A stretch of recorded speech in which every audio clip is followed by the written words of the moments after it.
Tonight on Primetime Politics, the Prime Minister meeting the Premiers. Let me tell you, I'm going to be very blunt here. This has been the best meeting we've had in 10 years. Canada's First Ministers gather in Saskatoon with the economy front and centre and with questions about national unity. We hear from the Premiers of Alberta and Prince Edward Island on what was talked about today and what comes next. Plus, it's now been a decade since the Truth and Reconciliation Commission issued its 94 calls to action, calls to address the legacy of residential schools. Senator Michèle Audette tells us where there's been progress and where things have fallen short. This is Primetime Politics.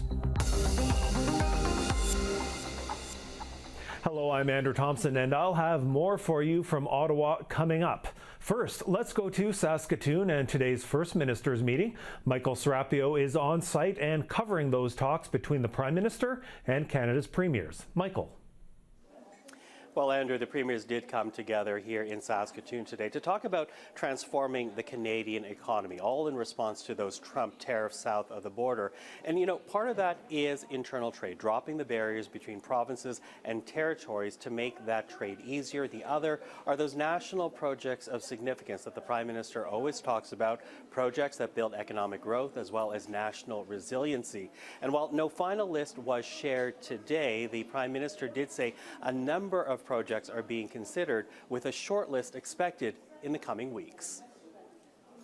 Stephanie, I can give you, if I may, lots of examples of those projects, which range from Grays Bay Port and Road, Churchill Port, the Pathways Alliance, Northwest Coast Oil Pipeline, Intertie Bay Nord, Ring of Fire, La Fosse du Labrador, Contrecoeur Terminal, and on. Now I've offended some of my members because we don't have enough time for me to go through all the projects. There is a long list of projects that bring the country together, diversify our markets, make us more resilient, create good jobs and growth, have very good prospects of Indigenous partnerships and beyond. This is a unified group. This is a group that wants to work together and will work together to build our country. And now we move quickly from this position. The job of the federal government, our first job, is legislation to give ourselves the ability to make this a reality. But we will very quickly move into the summer to refine that list from the list we have. I think as more private proponents become aware of the opportunity here, we're going to see more projects coming forward. Well, to talk more about the final communique and the meeting of the First Ministers, I'm joined now by the Alberta Premier Danielle Smith. Premier Smith, thank you for taking the time. My pleasure. So the final communique, perhaps not outlining the final projects that people thought it might, but it did mention the Western Arctic Corridor. How important was that for you? I think it's going to be an amazing project, and the fact that all 7 premiers in the West came together at our last Western Premiers meeting to identify, which I think is a visionary project that would see a corridor stretch from, call it Port of Prince Rupert, to the Port of Churchill, or one port on either coast that may not be exactly at that, depending on what it is the private sector says. It opens up a lot of opportunity to have a good conversation about oil pipelines, gas pipelines, transmission lines, doubling the rail lines so that you can do more export of food and fiber and other products. And so I think what you're seeing is that all of the premiers are trying to find a way to propose a project where there's mutual benefit. And I think those are projects that are very attractive to the Prime Minister, so I was pleased to see that he identified that. Identified that project in particular. What about the spirit and the tone overall? Because you come in with a number of asks of Ottawa from Alberta. This corridor is just one. So how does this set into motion the partnership that you see as having with this Prime Minister? Well, I think what we've seen is that he's not afraid to talk about being an energy superpower. He's not afraid to define that as being both conventional as well as new and clean energy.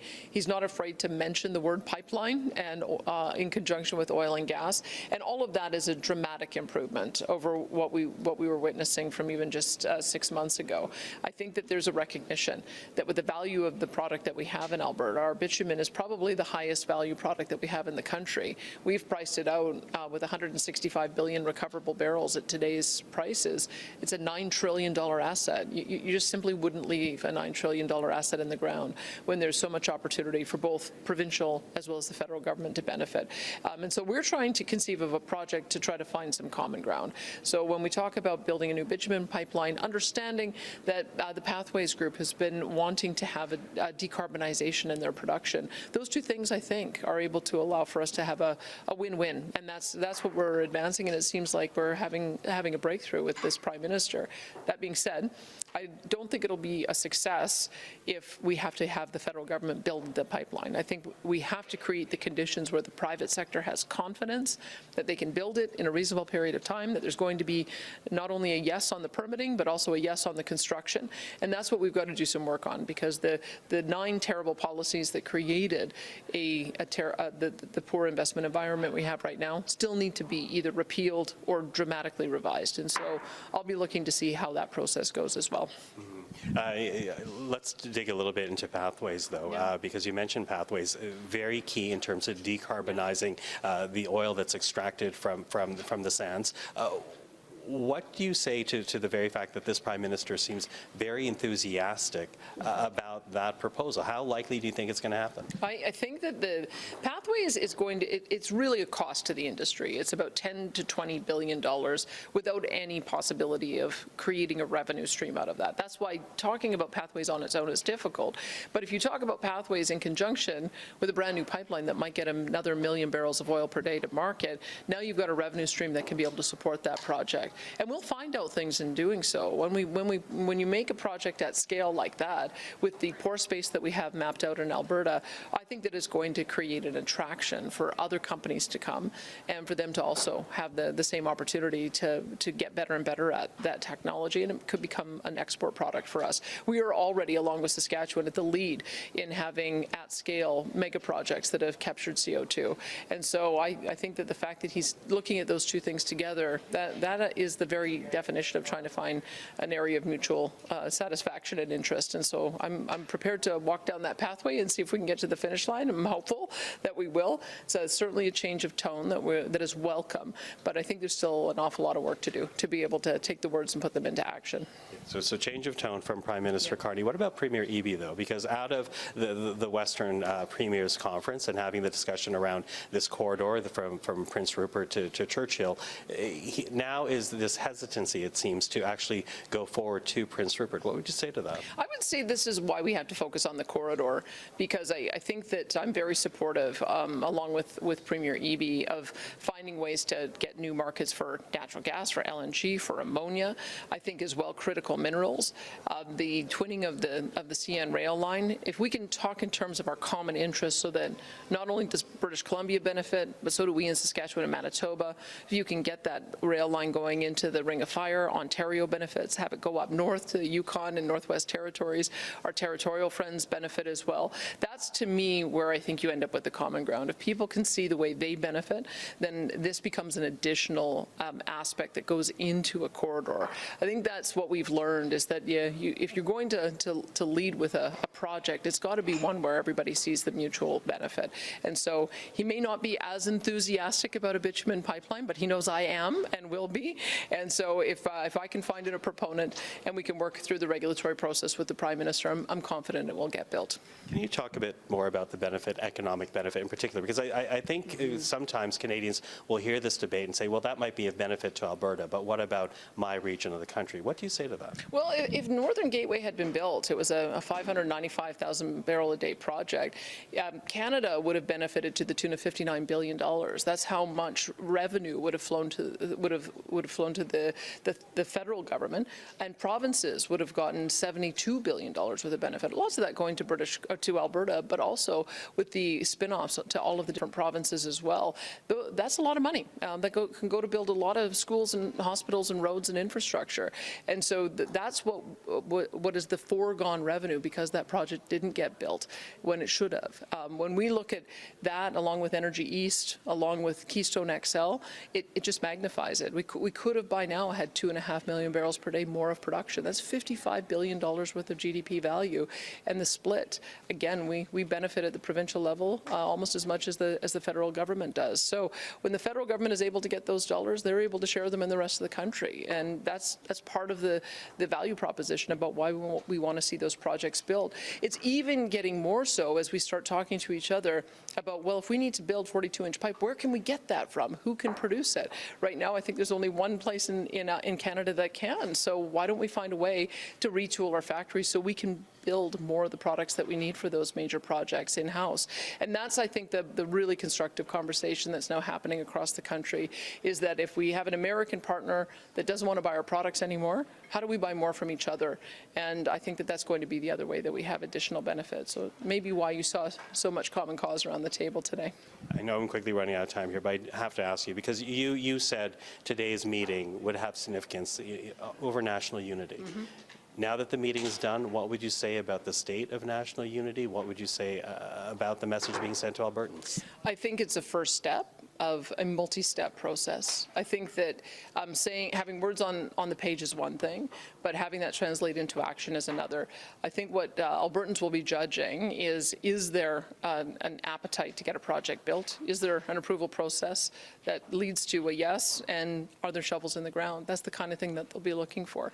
But I think mostly it's a spirit of cooperation with the federal government, which we haven't had for some time.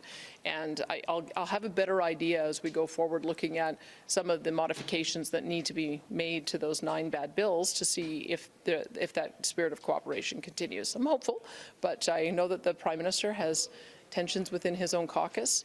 I think he campaigned, though, on being an energy superpower.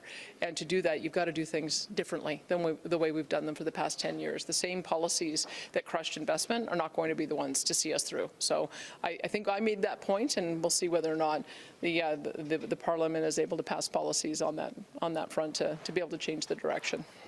Our next conversation, we'll talk more about the environmental assessment law. We'll talk more about tankers in British Columbian waters. But Premier, for the time this evening, thank you very much. Thank you. Today marks a full decade since the Truth and Reconciliation Commission issued its 94 calls to action, a list meant to address the legacy of residential schools and to advance reconciliation. The calls included everything from child welfare and education to justice and the economy. But 10 years later, just how much has changed? Let's talk about that with Senator Michèle Audette, who was in the room in 2015 when those calls to action were released. Senator Audette, good to see you as always. Now, we've seen critics since that date in 2015 say that, look, very few of these 94 calls have actually been completed. We've seen the AFN say as recently as last year that the federal government has failed to meaningfully implement the calls, especially the calls that have to do with education and with justice. So I want to begin with asking you this. Do you believe that there's been actual, genuine progress on these calls to action over the last 10 years? If I look at through the, let's say, citizen or people that are in a movement or an organization, not coming from a government, I see a lot of people asking or demanding or being shocked of we didn't know or we weren't aware. Many classes or school will celebrate the September 30th, and we hear more and more in the speech of people in businesses, economic reconciliation, and so on. But if we go through if we look through the lens of the federal government as an example, or the Quebec government, because I live in Quebec, it's not easy to evaluate or to see how many calls to action the government honored, because we don't have the mechanism in place. And this is why I raised my hand a year and a half ago to sponsor Bill C-29. So finally we can have, it wasn't perfect, but something in place that will report every year to the citizen, to the family members, to survivors, to people who are the second generation, to see what this country did since the TRC. What is going so good, or what is going so slow, or not even honored yet? So, but if we don't have that mechanism, it's hard to say we did this or we didn't do that. Okay, so you say that there's a difficulty in discerning what progress is actually made, but as you look at calls to action that are really not in place at all yet, what would you say is the biggest priority for you in the short term that you would like to see moved on? There's so many. Of course, I want to make sure that what we put in place, you know, for the family, for my mom, or for people that we love, or people that we met through our portage, you know, we meet so many people that were involved or forced to those residential schools. They would be the one telling you exactly what they need. But with the Senate moccasin that I'm wearing, former commissioner for the National Inquiry, and a mother and a kukum, I would say that we need to make sure that no matter which political party gets to the parliament, if we look through the federal lens, or again in Quebec, they have to put something that will stay, no matter which political party, where we will really engage and honor the calls for action. Because words can be nice or can be very powerful, but it's how you act on it, how you make those changes. And change, it's not easy. And how I work also part-time at Laval University, how do we change a culture within a university when the doctors or nurses leave those space, become, and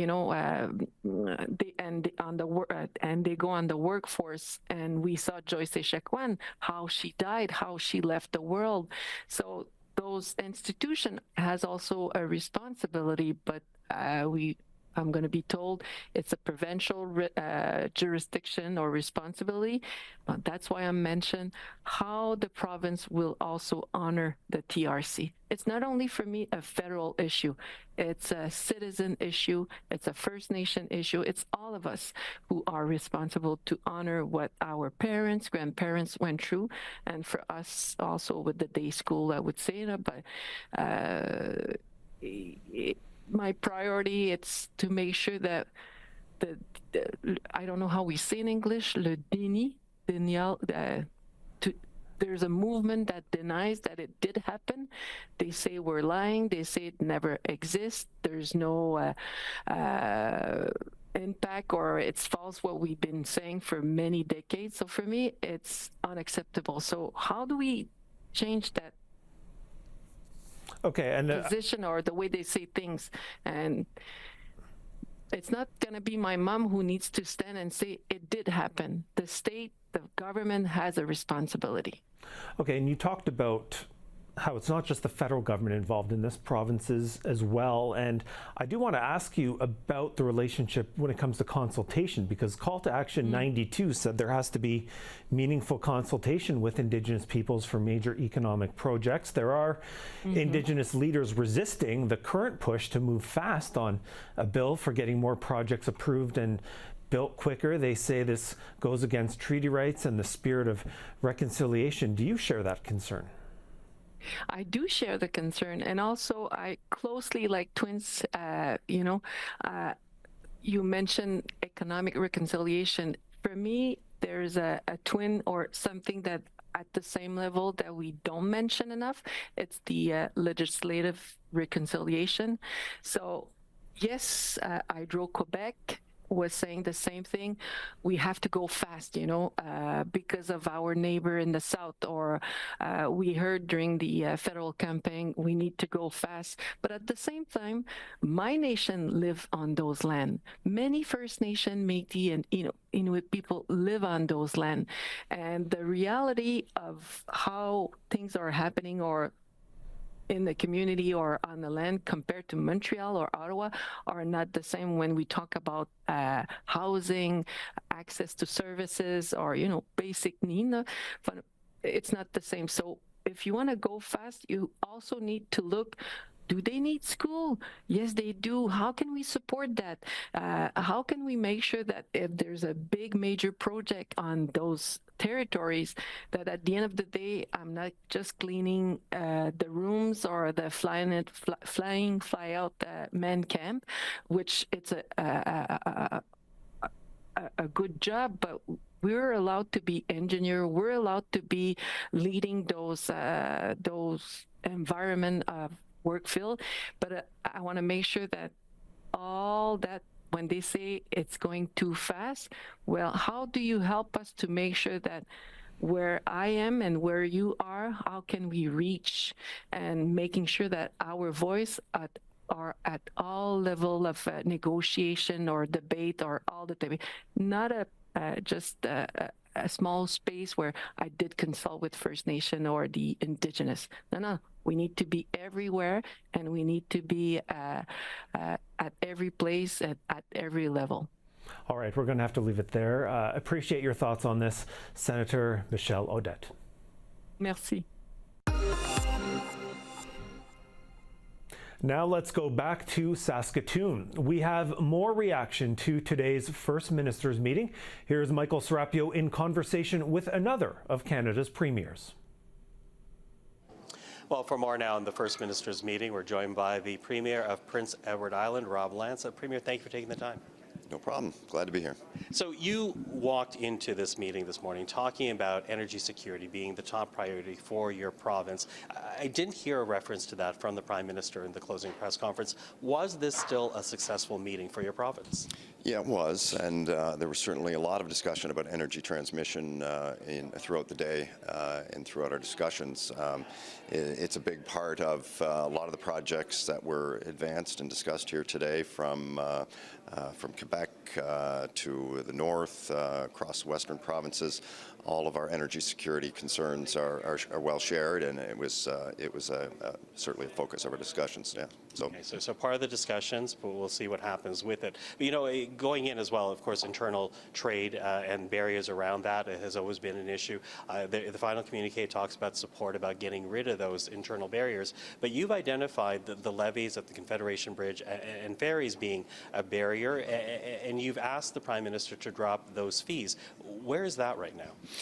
Well, yeah, I didn't discuss that directly today. We had other issues that we want to advance, but as you know, we spent a lot of time before and throughout the election advocating to reduce the tolls on the Confederation Bridge and the ferry to Nova Scotia, and the federal government made a commitment to do that. So I was in Ottawa last week. I spoke with Minister LeBlanc, Minister Freeland. They are still fully committed to that. They're advancing that. They're having discussions with the private operator of the Confederation Bridge. It's a little complicated. It may not happen as quickly as we like, but we feel it's something that can happen probably by the end of the year. It's very important. Prince Edward Island's got a connected economy with the mainland, more so than ever. People and goods across the Confederation Bridge and the ferry on a daily basis for personal and for business reasons, and those tolls are a huge burden to trade and economic relationships with our neighboring provinces in Atlantic Canada. Burden to trade, although we should also point out that you've signed an agreement now with Ontario to drop trade barriers. What do you hope is the result? What happens with that deal for your province? Well, yeah, we were I believe the second province in the country to get our trade bill through our legislature, interprovincial trade and labour mobility. So we've just signed the first MOU with Ontario. We expect to sign with additional provinces. The labour mobility part of that initiative is important, very important for us. Labour mobility. Prince Edward Island, we're real challenged with labour in various sectors. So, of course, if we can draw upon resources from neighbouring provinces across the country, it's going to be a win for everybody. So we're excited about that and glad to start signing MOUs. Now, you are one of the two newer premiers around the table. How would you describe the energy amongst your colleagues and around the issues at stake here? Well, I think you've heard from other premiers and probably the Prime Minister as well that there was a lot of enthusiasm, unity, positivity. As you said, I haven't been around that long, but those who have described this as the most positive First Minister's meeting they've attended, and I think that's well deserved. That's how I felt. I feel like we are all working together. There's no conflict that I'm aware of. We want to advance our projects that advance the interests of this country as a whole. So the Prime Minister talked about naming projects perhaps by the summer. What do you hope is the result of that? Well, I hope that there's a broad scope of national projects that lifts this country's economic development as a whole. But personally, in our region, we're having real issues with energy availability and reliability as part of a broader Eastern energy partnership that we outlined today. I think that Prince Edward Island stands to benefit from that. Our economy has been growing very rapidly. In fact, in 2024, our economic development outpaced the entire country, all provinces in the country, and so we hope to continue that. But the critical path there is energy infrastructure to keep that growth continuing into the future. So this is the Eastern Energy Partnership is something that we really want to advance and secure our future. Premier Lantz, really good to meet you. I look forward to more conversations in the future. Thank you for this. Thanks very much, Michael. And that was Michael Serapio with PEI Premier Rob Lantz after today's First Minister's meeting. That's going to be all for this edition of Primetime Politics. I'm Andrew Thompson. For Michael and all of us at CPAC, thanks for watching. We'll see you next time.